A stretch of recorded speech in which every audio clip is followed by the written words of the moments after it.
तेरे बिना ज़िंदगी से कोई शिकवा नहीं, तेरे बिना ज़िंदगी भी ज़िंदगी नहीं। तो क्या कह रही ज़िंदगी में मैं ममता तिवारी।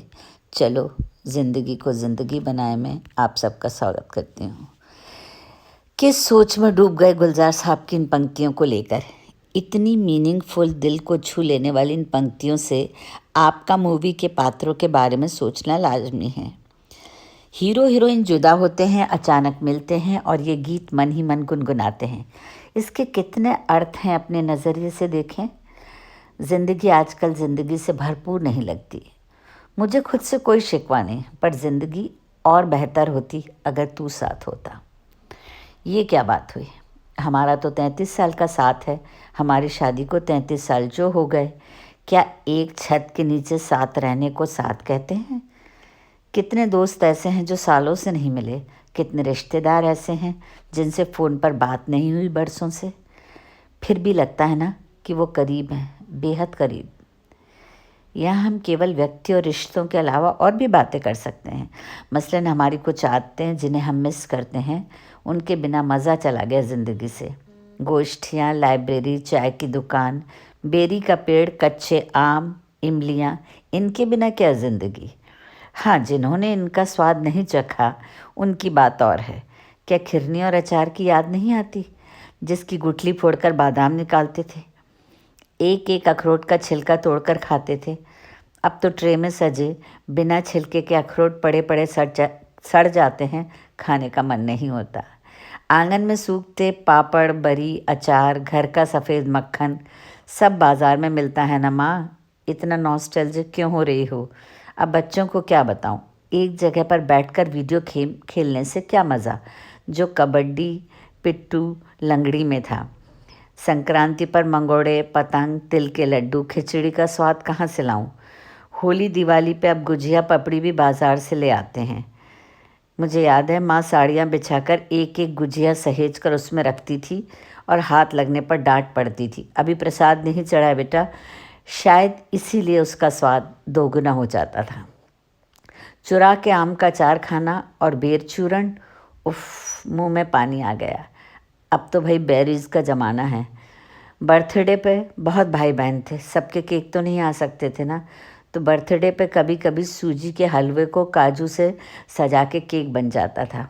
अब तो होटल के महंगे आइटम भी जी नहीं भर पाते। मेन्यू में सब्जी बढ़ाने के लिए पड़ोसी ने पति के ऑफिस जाते ही सब्जियों और व्यंजनों का आदान प्रदान करती थी। आज तो दुराव छिपाव इतना है कि सब हैप्पी गो लकी दिखाना चाहते हैं।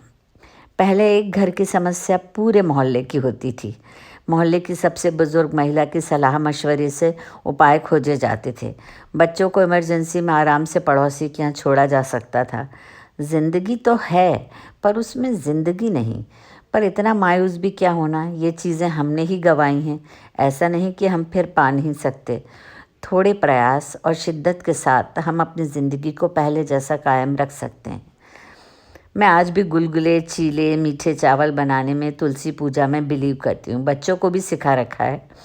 पैर छूना नम्रता का प्रतीक है। शिक्षकों की महत्ता, दादी बाबा के पास बैठना, थाली में झूठा न छोड़ना पड़े, झूठे हाथ से पानी का मटका न छूना, हर त्यौहार उत्साह से मनाना, सब बता रखा है और अभी वे कर भी रहे हैं। तो मत करिए शिकवा ज़िंदगी से। थोड़ा सा कोशिश करिए, खुशियों को हाथ से ना जाने दें और कुछ चीज़ों में नए रंग भरिए। ज़िंदगी फिर से ज़िंदगी लगने लगेगी। वरना एक ही छत के नीचे जाने कितने सालों से अजनबियों की तरह गुजार रहे हैं ज़िंदगी। मेरी सहेली ने लव मैरिज की थी, टूट के मोहब्बत की थी, पर वो कहती है यह वो इंसान नहीं जिसे मैंने चाहा था कभी। दीवानों की तरह पूजा करती थी पूजा अपने हमसफ़र की।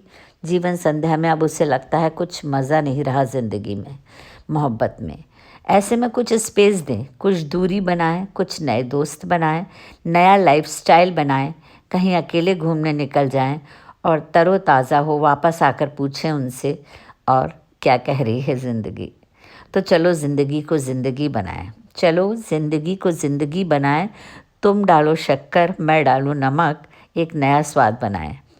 नए स्वाद को अपनाने में थोड़ा वक्त लगेगा, थोड़ा अहम भी उभरेगा, पर जब इन्हीं हालातों में जीना है तो क्यों ना इस नए स्वाद को अपनाएं। तुम्हारी उदास आँखों पे नया फ्रेम लगाएं। हाथ काँपते हैं तो क्या हुआ, तुम्हें कुछ नया बनाकर खिलाएं। अब दुराव छुपाव का वक्त नहीं रहा, खुलकर दिल की बात बताएं। मन हो तो बिना झिझके उनके कांधे पे नीर बहाएं। हम अब भी तुम्हारे हैं, उन्हें एहसास दिलाएं। एक छोटा सा बोसा तो बनता है और यूं उनको पुरानी मोहब्बत याद दिलाएं। शुक्रिया।